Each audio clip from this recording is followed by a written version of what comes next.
Por muchos años Moroni ha buscado de esconderse en el tiempo en el que la civilización nefita está siendo prácticamente destruida por la iniquidad de ellos mismos, saltando de un sitio a otro, ha escondido las planchas, termina de escribir lo que él consideraba era su aporte, cierra las planchas y se va. Después de un tiempo, como no ha muerto y está aún vivo, Moroni decide regresar al lugar donde había dejado las planchas escondidas. Hay un lapso de 20 años en el libro de Mormón entre el momento en el que él cierra el libro de Mormón y lo sella y el momento que regresa y vuelve a abrirlo. Y dice entonces, al abrirlo y comprobar que aún está vivo, no lo han matado, dice él que no había pensado escribir más cosas. Sin embargo, teniendo un poco más de metal y vida y tiempo, decide escribir. Eso está en el comienzo del libro de Moroni. Y entonces regala para la humanidad 10 capítulos maravillosos de su libro. Yo quiero explicar algo de este libro. En el capítulo 7 de Moroni, en el versículo 30, citando a su padre Mormón, Moroni habla de los ángeles y del papel que los ángeles tienen en la obra de Dios y menciona cómo ellos están sujetos a Dios, a Cristo, y explica las cualidades que debe tener una persona que llega a hablar con o llega a tener visitación de ángeles. Y transcribiendo las palabras de Mormón, Moroni dice: porque aquí se sujetan, se refiere a los ángeles, se sujetan a Él, a Cristo, para ejercer su ministerio de acuerdo con la palabra de su mandato, manifestándose los ángeles a los que tienen una fe fuerte y una mente firme en toda forma de santidad.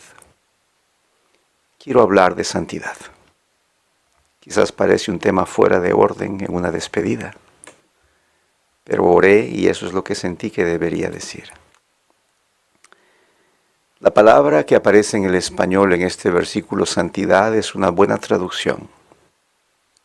Sin embargo, el libro de Mormón fue escrito en inglés y no en español. He leído una traducción, pero en el original, en el inglés, la palabra es godliness. Ha sido traducida como santidad. Es una buena traducción, pero es más que eso.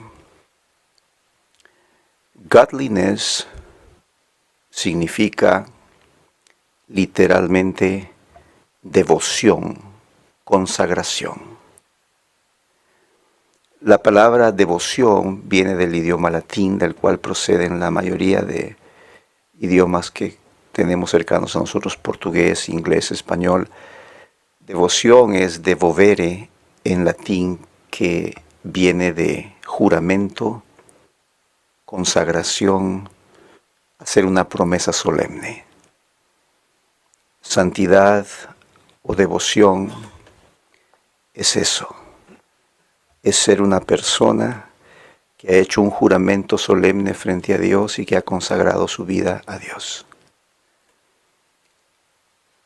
El 6 de abril de 1972, entré a las aguas bautismales aquí en Lima, Perú. Fue una experiencia extraordinaria ser un miembro de la Iglesia del Señor Jesucristo. He conocido en estos años en los que María Isabel y yo hemos vivido en el área muchos hermanos con santidad, con devoción, personas a las que yo he conocido, los he mirado y he pensado dentro de mí: esta persona tiene más consagración que yo, de él debo aprender. Hay algo en su forma de vivir que me inspira y me llena y me hace admirarlo. Está totalmente entregado a las cosas de Dios. Hay una devoción en su servicio increíble. Su corazón es puro, es limpio.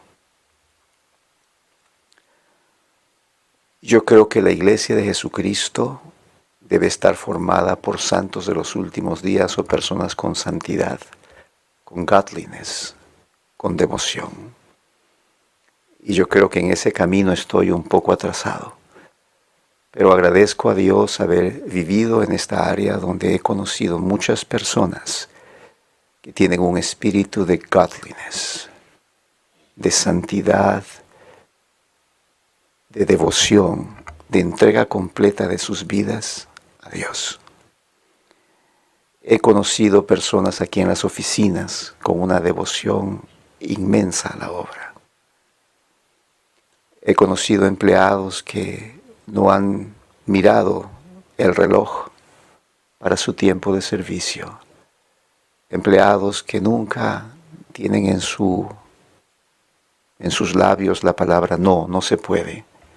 Estoy ocupado, lo siento. Empleados que siempre están sonriendo, listos para dar. Yo percibo godliness en ellos, devoción, entrega. Se ve que han hecho un juramento ante Dios que lo respetan y lo viven. Se siente cuando una persona tiene una entrega, una devoción enorme en la obra. Y estoy agradecido por haber crecido entre estas personas, entre las cuales están muchos de ustedes. Dice que los ángeles se sujetan a Cristo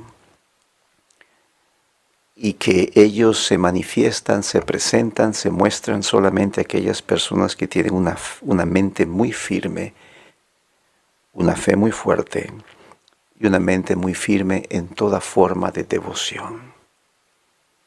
Quiero invitarles a ustedes ahora, a todos los maravillosos empleados y empleadas, amigos y hermanos nuestros, a meditar sobre cómo podemos todos, empezando por mí, Juan Uceda, llegar a tener una mayor devoción a las cosas de Dios. Llegar a vivir de tal manera que podemos tener un corazón cada vez más limpio y transparente.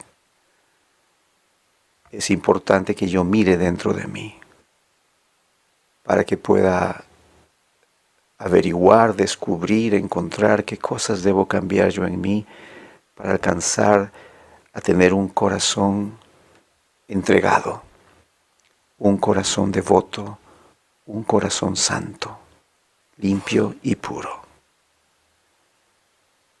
Quiero agradecer mucho a ustedes por el tiempo en el que hemos trabajado juntos. Ha sido maravilloso. Hay algunas tareas que ustedes tienen muy urgentes como empleados de la iglesia. Una de ellas es cambiar la cultura presente. Necesitamos seguir trabajando para cambiar ciertas actitudes. La actitud de displicencia, la actitud de dejar las cosas para otro tiempo, la actitud de hacer lo mínimo necesario, no son las actitudes correctas para alguien que busca godliness, devoción, santidad, pureza. Estuvimos con el Elder Rasband, como explicaban mis compañeros estos días, y yo pude ver en el Elder Rasband un hombre con un corazón puro. Alguien que tenía godliness en su vida. Sus palabras, sus acciones, su forma de mirar, de hacer las cosas, de decidir, de actuar, todo lo que yo observaba en él me llevaba a la misma conclusión. Un hombre consagrado a Dios. Godliness, devoción, entrega completa de su corazón a las cosas de Dios. Y una de las cosas que necesitamos hacer todos, empezando por mí, para ser más santos, más puros, más consagrados, más devotos, es cambiar algunas actitudes. Quiero felicitarlos por el espíritu de entrega que tienen ustedes. Quiero felicitarlos por la forma como atienden al sacerdocio, a los voluntarios, a los obispos, a todos aquellos a los que ustedes sirven. y quiero animarlos para que lo hagan mejor aún, mejor aún. Algunos de ustedes necesitan cambiar un poco de esto para ser mucho más puros y más finos al hacerlo. Otros de ustedes ya están en ese nivel, pero les agradezco a todos su esfuerzo. Es maravilloso saber que los empleados de la iglesia tienen ese espíritu y ese corazón de servir. Hace muchos años, cuando recién fui contratado como un empleado de la iglesia en seminarios e institutos, y aquí está presente uno de mis maravillosos jefes, mi maestro, mi mentor, el presidente Gary Moore. Alguien me enseñó en esos tiempos primeros que me dijo: Juan, tú como empleado estás aquí trabajando porque afuera están los miembros. Si no estuvieran ellos allí, no tendrías un empleo. Y me quedé impresionado, no lo había visto nunca así. Pero creo que es una gran verdad. Y fue maravilloso aprender y servir como un empleado. Godliness. Cuán entregado y abierto está mi corazón a las cosas de Dios. Cuando me toca estar en un llamamiento en mi vida, cuánto corazón le pongo, cuánta conciencia, cuánta entrega, cuánta dedicación, cuánto enfoque, cuánto de mí doy sin pensar en nada más en ese llamamiento. Entrego todo mi corazón. Cuando estoy en mi empleo y soy un empleado y trabajo para servir a los miembros de la iglesia, ¿cuánto de mi corazón va hacia aquellos a los que yo sirvo? Respondo con lo mínimo necesario, contesto lo que tengo que contestar y me quedo allí, o busco una segunda milla, o busco ayudar al líder, al miembro a quien me busca como un miembro de la iglesia, a solucionar su desafío y a hacerlo lo mejor que yo puedo. ¿Cómo es mi relación con ellos? Tomo las políticas y digo: presidente, está muy bien lo que usted dice, pero la política dice esto y ahí queda. O tengo más bien una actitud diferente y digo: presidente, esto dice la política, pero estoy listo para buscar una excepción o para consultar su caso o para revisar la situación juntos hasta donde se pueda hacer.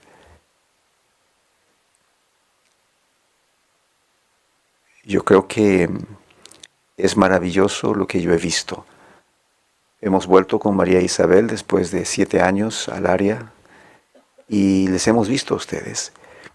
Y es interesante, cuando uno viene de lejos y retorna a sus amigos y los vuelve a ver, uno puede ver las diferencias. Ustedes no se pueden ver a sí mismos y no pueden ver la diferencia, pero yo puedo verla. Al volver de nuestro tiempo en los Estados Unidos, a raíz de este llamamiento y servir acá, llegamos el 31 de julio del 2010 y empezar a reconocerlos, a verlos, a volver a trabajar al lado de muchos de ustedes, notamos las diferencias y las notamos fácilmente en el rostro. Muchos de ustedes tienen un rostro más santo, más limpio, más consagrado. No puedo explicarlo, solo puedo verlo y notar la diferencia. Puedo percibir cuando una persona es más espiritual y cuando ha crecido después de verlo un tiempo. Eso es maravilloso y los felicito por ello. Ahora debemos terminar.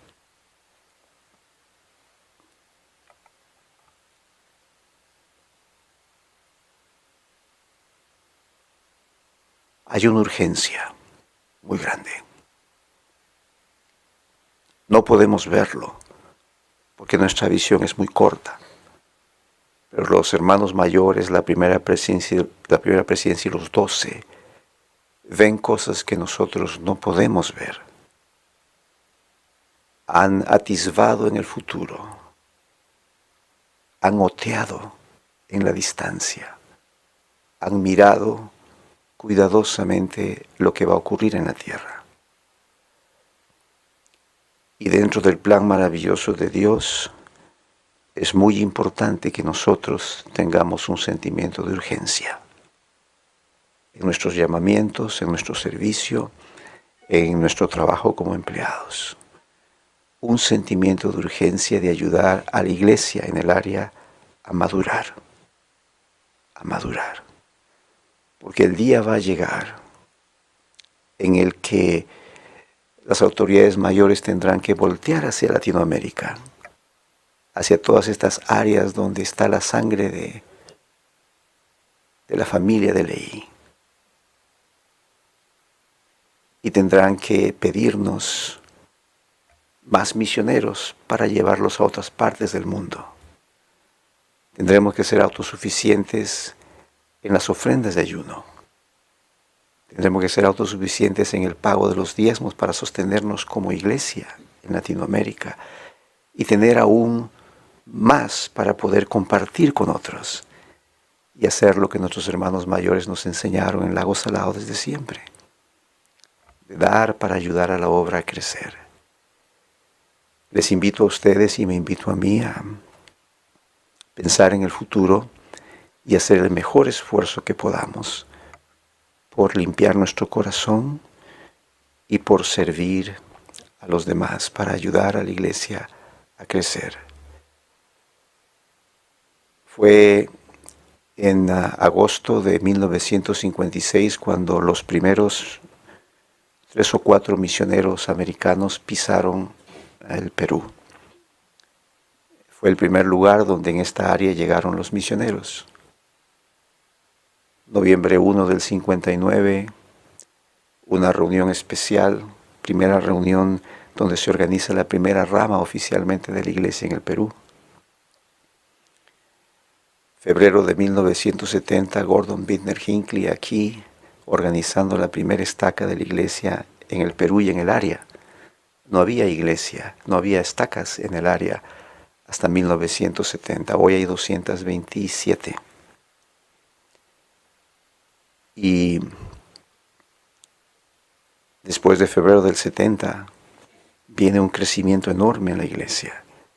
Y es porque Dios ha decidido poner su fuerza en esta parte de la viña.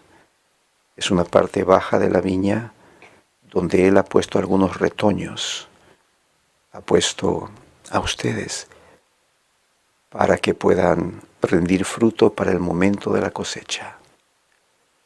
Y nosotros tenemos que ponernos de pie y haciendo lo mejor de nuestro esfuerzo, ayudar a estar a la iglesia lista en Latinoamérica para responsabilidades mayores de salir a llevar el Evangelio al resto del mundo, apoyando a las autoridades mayores en Lago Salado.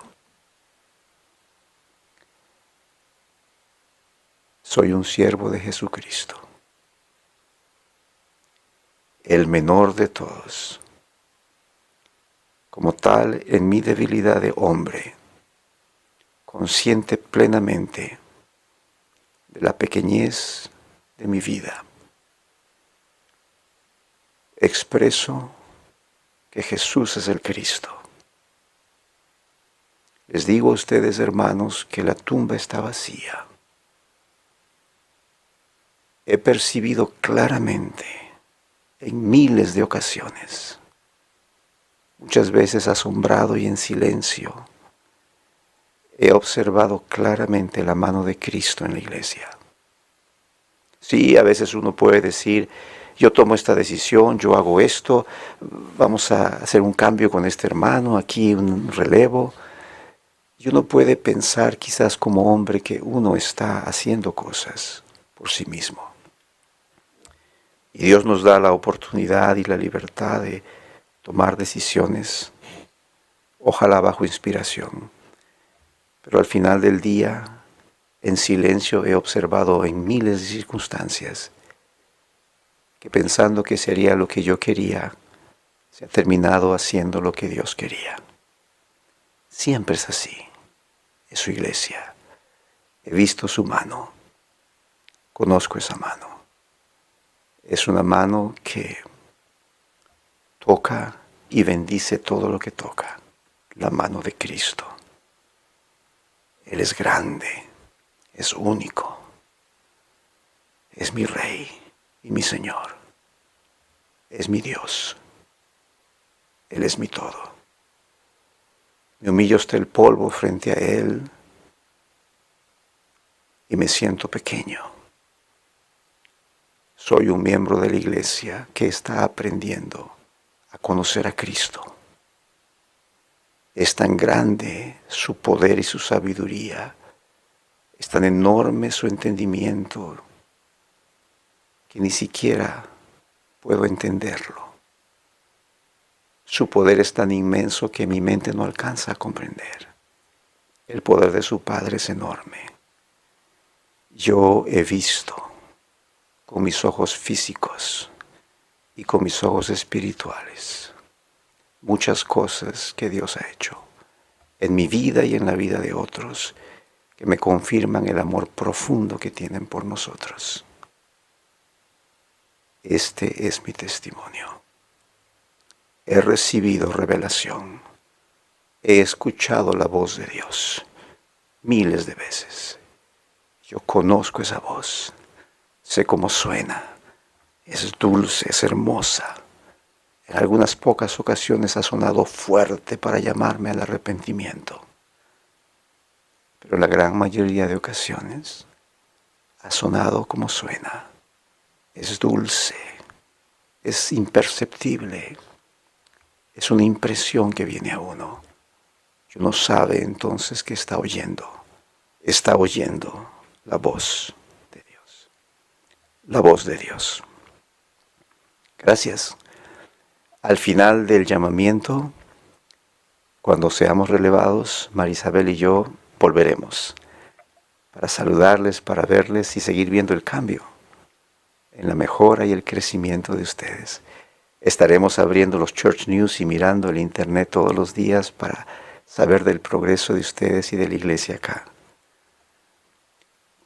Cuando hace 16 años, 14 años salimos del área, unos hermanos hicieron unas reuniones de despedida para mi esposa y para mí. Fue maravilloso. Y ahora se repite esto. Pero hay una de las cosas que yo aprendí en esa primera despedida y en esta segunda y última despedida. Miré hacia atrás mi propia vida y tuve la certeza, la seguridad de que todo lo que yo había hecho no era nada. No era nada. Cuando volví esta segunda vez, la iglesia era más grande, más madura, más fuerte. El Señor había levantado más líderes. Y cuando regresé dije, es cierto, yo no había hecho nada. Porque yo soy nada. Porque un hombre es solo un hombre. Y jamás puede pensar que su aporte, su trabajo, sus cosas hacen una diferencia. Por lo menos en mi caso, no es así. No puedo ser acusado de haber reactivado, retenido, fortalecido, bendecido o elevado a nadie. En verdad, yo más que un actor, más que alguien que ha estado aquí haciendo cosas, me veo a mí como un testigo ocular. He estado acá 6 años para mirar y ver, y ese ha sido todo mi papel. Poder ver con mis ojos físicos y espirituales cómo Dios obra en la vida de ustedes. Cómo Dios los va puliendo, limpiando, fortaleciendo, a veces dejando que las consecuencias de sus decisiones a ustedes los lleven a momentos difíciles. Y después, purificación, santificación y un corazón más bueno. Es lo que yo he visto. Si puedo definir cuál ha sido mi papel estos 6 años, es muy simple. Testigo. Solo he estado para ver lo que Dios ha hecho con ustedes y con la iglesia. En el bendito nombre de Jesucristo. Amén.